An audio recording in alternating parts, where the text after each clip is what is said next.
नमस्कार दोस्तों, Brahma Kumaris peace music studio की तरफ से हमारा प्रोग्राम कवि और उसकी कृति, हम उसमें हाजिर हैं।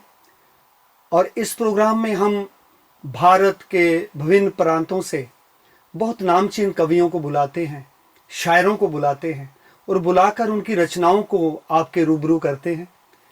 लेकिन आज का मौसम तो बहुत खुश मिजाज है, क्योंकि आज हमारे बीच में एक बहुत आला उम्दा कवि जो एक शायरी के सिरताज हैं और हिमालय से भी ऊंची जिनकी आवाज़ है, तो हमारे बीच में हैं जनाब राजेंद्र गोपाल कविराज। आइए स्वागत करते हैं। व्यास जी, आपका बहुत बहुत स्वागत है। धन्यवाद। आपकी कविताएं, आपकी रचनाएं मैं अक्सर मीडिया में सुनता रहता हूं। आपके मुशायरे में जो आपकी प्रस्तुतियां होती हैं लाजवाब बेमिसाल होती हैं, उनमें उनको भी मैं देखता रहता हूं। और इतनी उम्र दराजी में भी आप क्या कमाल करते हैं। आपकी आवाज़, जो मैंने कहा कि हिमालय से भी ऊंची आवाज़, इस तरन्नुम में आप कविताएं पढ़ते हैं, मुझे बड़ा अच्छा लगता है। मैंने एक किताब, आपकी एक किताब आप ही के द्वारा पब्लिश हुई है ये किताब जी। और ये किताब है मैं मुझे मिल गया। मैं दर्शकों को दिखा देना चाहता हूँ। इसमें आपको राष्ट्रीय पुरस्कार भी मिला है। जनाब his highness doctor Shankar Dayal Sharma ji, उस समय के जो उस समय के उपराष्ट्रपति थे। उपराष्ट्रपति, क्योंकि उस दिन राष्ट्रपति आने वाले थे। मुझे इनविटेशन और अवार्ड उनके द्वारा, पर किसी कारण से वो नहीं पधारे, तो ये पधारे और बाद में ये राष्ट्रपति हो गए। बने हैं। मैं सही हूँ शायद कि बाद में ये राष्ट्रपति बने। बिल्कुल। तो देखिए कि भारत के प्रथम पुरुष द्वारा, जिसको कहते हैं कि पहला स्टेटस है जिनका भारत के अंदर, राष्ट्रपति, राष्ट्र का पति है जो, तो उनके द्वारा पुरस्कृति होना, उनके द्वारा नवाजा जाना, ये भी अपने आप में मैं समझता हूँ कि ये तो आपने पश्चिम से सूर्य को उदय कर दिया। लोग तो कहते हैं पूर्व से उदय होता है, आपने तो पश्चिम से कर दिया। तो चलिए दर्शकों, और ज़्यादा ना बातें करते हुए हम चलते हैं जनाब व्यास जी की रचनाओं में से एक रचना लेते हैं। रचना का जो शीर्षक है वो बहुत ही अच्छा है, जिसमें भजन और वजन। क्या बात है, ये तो मैं समझता हूँ कि ये आपकी लेखनी की बहुत एक बड़ी खूबसूरती है कि आपने भजन और वजन इसको कैसे संतुलित किया है। क्योंकि जो भजन है वो इंसान को उन्नति की तरफ ले जाता है, प्रगति की तरफ ले जाता है, ऊंचाइयों को छूने की तरफ ले जाता है। और जो वजन होता है, तो लोग भी कहते हैं कि तेरे शरीर का वजन बढ़ गया है, ख्याल करो थोड़ा, तेरा पेट थोड़ा वजनदार हो गया, इसका ध्यान करो थोड़ा। बहुत हम जी, बहुत अच्छा। आप वजन किसका बढ़ा रहे हैं और भजन किसको करवा रहे हैं? बहुत अच्छा। मैं आपका हृदय से आभार। और भजन के साथ एक शब्द होता है, वजन आपने लिया, अब मैं एक शब्द और लेता हूँ। एक शब्द है राजस्थान का स्वजन। वाह। जो अपने होते हैं उनको स्वजन कहते हैं, और बेगानों को दुर्जन कहा। वो जरूरी है, वो स्पीड ब्रेकर है।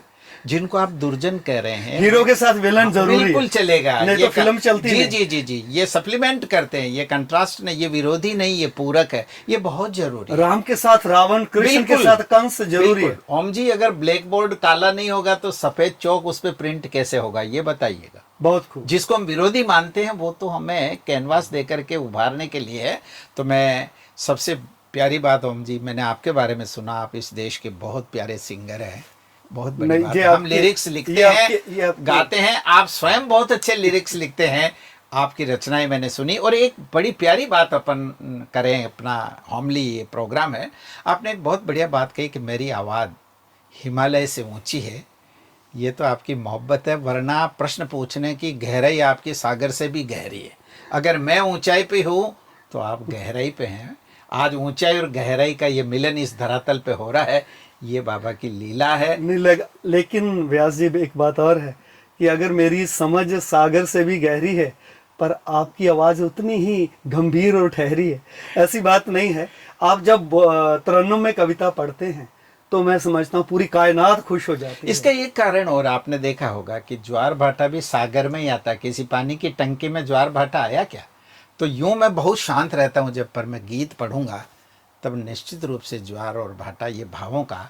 और मैं सोचता हूँ स्वामी जी, जहाँ ओम जी ये बताऊंगा कि आप देखिएगा कि केवल कविताएं बोलने से कुछ नहीं होगा, लिखने से।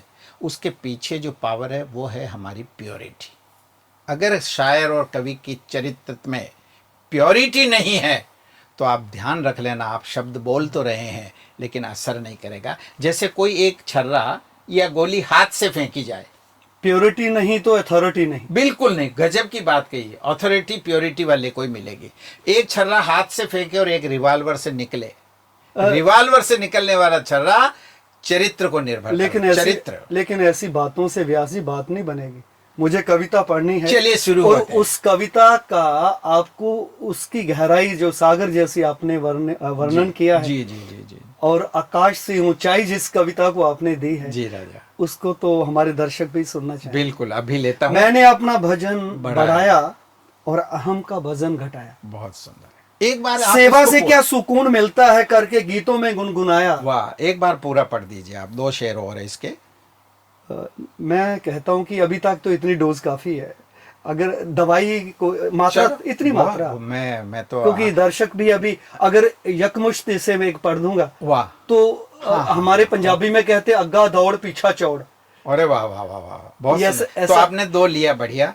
तो अब मैंने अपना वजन बढ़ाया और अहम का वजन घटाया, सेवा से क्या सुकून मिलता करके गीतों में गुनगुनाया। बहुत अच्छा। तो मैं शुरू होता हूँ। ये आपने प्रोज में पढ़ा, अब मैं इसी को जब गा के पढ़ूंगा वाह, तो स्वामी इसका संप्रेषण वैसे ही हो जाएगा। टॉक शो में जरूर है मैं इसकी व्याख्या करूंगा, लेकिन ऑडियंस को मेरे गाने ही चीज समझ में आ जाएगी। फिर भी ये बातचीत है, हमारा रनवे पूरा हुआ, अब फ्लाइट शुरू होगी, flight take off. Take off. तो मैं दर्शकों से निवेदन करूंगा कि वे भी अपनी समझ की बेल्ट बांध ले, बिल्कुल, अपने स्विच ऑफ कर दे, हाँ, और अपने स्वयं में स्थित हो जाए कि ओम जी मुझसे क्या क्या हीरे निकलवा रहे हैं। मैं शुरू होता हूँ। मैंने अपना भजन बढ़ाया है, आहा, मैंने अपना भजन बढ़ाया है और अहम का वजन घटाया है। जैसे जैसे आप अपने अहम का वजन घटाते जाएंगे राजा, भगवान आपके व्यक्तित्व को उभार देगा। परमात्मा इस भजन में एक व्याख्या और होता है कि ईश्वर ने तुम्हारे अंदर छुप करके, ईश्वर ने तुम्हारे अंदर छुप करके वो तो प्रकट हो गया, अब तुम छुप जाओ और ईश्वर को प्रकट करो। इसी का नाम अहम का विसर्जन। जब मैं था तब हरि नहीं था, अब हरि है मैं नहीं। क्या बात, प्रेम गलियती संकरी जिसमें दो ना समाये। ओम जी आपकी महिमा मैंने बहुत सुनी। मैं आज पहली बार आपसे मिला। मैं आपके पीछे, आप मेरे पीछे, ऐसे ही है जैसे पाछे पाछे हरि फिरे कहत कबीर कबीर। क्योंकि कबीर ने कभी हरि का पता ही नहीं लिया। वो इतनी ऊंचाई पे पहुंच गए कि विष्णु उसके पीछे ढूंढते हुए आ गए। शायद ओम जी तुमको ढूंढता हुआ मैं राजस्थान से आया और आप मुझसे मिलने हिमालय में आए, यही अहम का वजन घट गया। अगर ईगो होता तो शायद हम नहीं मिल पाते, क्योंकि मैं एक प्रोफेशनल पोइट भी रहा मंचों का, बहुत अच्छे मानदेय पर मैं, लेकिन प्रेम से बड़ा मैंने सुना है आपको। हाँ, प्रेम से बड़ा मानदेय नहीं। आखिर मैंने बहुत सी स्टेजेस पर मीडिया के थ्रू मैंने सुना है जी आपको। बिल्कुल, क्या गजब की लयकारी, क्या गजब की प्रस्तुति होती जी है जी आपकी। जी जी। तो मैं फिर दोहराता हूँ हाँ इसका अर्थ। सेवा से क्या सुकून मिलता है करके गीतों में गुनगुनाया। अब ये देखिएगा, सेवा शब्द जो है वो हमारे बाबा के ब्रह्मा कुमारीज में, हमारे यहाँ बाजार में आपको सेवा नहीं मिलेगी। वहाँ गिव एंड टेक, आप मुझे क्या दे रहे हो, मैं आपको क्या दे रहा हूँ। मंचों पे भी हम तय करते हैं कि आप हमें क्या मानदेय दे रहे हो, वो सेवा में नहीं आता राजा, वो सेवा में नहीं लेकिन लोग तो लिखते वर्क इज वर्शिप, पर होता फ्रूट इज वर्शिप। बिल्कुल बिल्कुल, फल पर ही ध्यान दिया जाता है। मैं रहा अपने 35 साल मंचों पे, बहुत अच्छे मानदेय पर रहा, पर जब से मैं ज्ञान में आया हूँ स्वामी, सेवा तो दी जाती है, ली नहीं जाती। तो हमारी जो ये देह बनी है, ये देने के लिए बनी। और सेवा का जो बेसिक जो सिम होती, सेवा के मोबाइल की जो सिम है वो प्रेम है, और प्रेम में केवल दिया जाता है ओम जी, केवल only to provide not to gain, this is the concept of love. तो प्रेम के वशीभूति तो हम इस मंच पे आज यहाँ उपस्थित, प्रेम और त्याग। तो सेवा से क्या सुकून मिलता है, क्योंकि बहुत पैसा लेकर के काम करने से सुकून नहीं मिलेगा सर। या तो पैसा बहुत ज़्यादा लिया इसलिए नींद नहीं आएगी, या आपको आपने जो सोचा उससे कम मिला इसने, लेकिन इसमें 9 साढ़े 9 बजे तो हम सो जाते हैं, पर व्यास जी, अमृत वेले जग जाते हैं। पर ब्यासी बात एक और है, बोलिए। लोग तो कहते हैं बाप बढ़ाना भैया सबसे बड़ा रुपया। ये एक्सपायरी कैप्सूल है, मैं नहीं लेता हूँ। कुछ दवाइयां जैसे एक्सपायरी हो जाती है, कुछ समाज में समय के साथ में कुछ डायलॉग्स भी एक्सपायरी हो गए। आप भी नहीं लेते, मैं भी नहीं लेते। हम प्लास्टिक के फूल नहीं, गुलाब आपकी तरह सुबह खिलते हैं, शाम को मुरझा जाते हैं, रात में कली तैयार होती है, सुबह फिर उदित हो जाती है। हम उनमें से हैं। हम प्लास्टिक के नहीं जिस पे स्प्रे करके सुगंध लाई जाएगी, क्योंकि चरित्र की सुगंध सोसाइटी में हवाएं दूर तक ले जाती। मैंने आपकी महिमा पहले सुनी, मिला आपसे हूं। आपने मेरी महिमा पहले सुनी, मिले आज पर। ये सेवा का परिणाम है और इसी को सुकून कहते हैं। मैं भी इंतजार कर रहा था कि कब हम कविराज व्यास जी के दर्शन करेंगे और कब कविताएं पढ़ेंगे। मुझसे ज्यादा सही है माना सामने वाला, उसके चिंतन में भी परवरदिगार छाया। क्या बात है। कभी कभी सेल्फ सेंटर्ड इको वाले ओम जी ये सोचते हैं कि बस मैं ही सही हूं। नहीं, आप बहुत जगह गलत है। कभी ईश्वर उसको निमित्त बना के आपको सही दिशा बता रहा। इसलिए मैंने लिखा, मुझसे ज्यादा सही है माना सामने वाला। मैंने दिमाग से नहीं माना, दिल से माना। बहुत एक लौकिक उदाहरण देता हूं कि मैं कहीं परफॉर्मेंस पे जाता हूं तो मैं अपने बच्चों को पूछता हूं मुझे कौन सा ड्रेस पहनना चाहिए। जब मैं पूछता हूं तो सर जब वो बता देते मैं वही पहनता हूं। स्वामी, या तो पूछो मत, और पूछ लिया तो अगले ने जो कहा है उसको स्वीकार करो। लोक पसंद। बिल्कुल बिल्कुल बिल्कुल, बढ़िया बात कही आप। बिल्कुल। और बहुत सारे इगोइस्टिक पूछते तो किसी की, वो पहनते अपने मन की। इससे अच्छा ये त्रुटि नहीं। मुझसे ज्यादा सही है माना सामने वाला, उसके चिंतन में भी परवरदिगार छाया। उसमें भी तो ईश्वर उतर के बात कर रहा है। तो दोनों ऋण और धन विद्युत के तार मिलेंगे ना राजा, तब विद्युत चलेगी। न दो धन मिलते हैं न दो ऋण। और ऊपर जो ये कार्यक्रम पीस ऑफ म्यूजिक का जो प्लास्टिक हम पे लगा हुआ है, इसीलिए तो करंट चालू हुआ। पिछले कर्जे उतार कर हम चले जाएं। हाँ। इस मेहर के लिए तो हमारा इस धरती पे आने का कारण नया इकट्ठा करना नहीं है ओम जी। हमने पिछले में जो प्राप्त किया है उसको चुकाने के लिए हमारा अवतार हुआ है। लोग बिल्कुल पिछले कर्जे उतार कर हम चले जाएं। कहाँ जाएं? जहां मूल घर में आए हैं। हम यहाँ ड्रामा में पार्ट बचाने आए, इस पृथ्वी पर रहने नहीं है। ये हमारा वेटिंग रूम है। जिसका कर्जा मैंने किसी पूर्व जन्म में लिया, मैं वो ऋण चुका करके जिस दिन चला जाऊंगा हंसता हुआ जाऊंगा। जिसको कबीर ने कहा, ज्यों की त्यों धर दीन चदरिया, मूर्ख तुमने मैली करी। किसके कारण? लालच के कारण, प्राप्ति के कारण, यश के कारण। क्यों भागे भागे फिरते हो? मैं तो शक्तियों को भी कहता हूँ, मेरे मंचों पे जो कवित्री आती मैं उनको कहता हूँ, देवियों आप लक्ष्मी का स्वरूप है, आप धन के पीछे क्यों भागती हैं?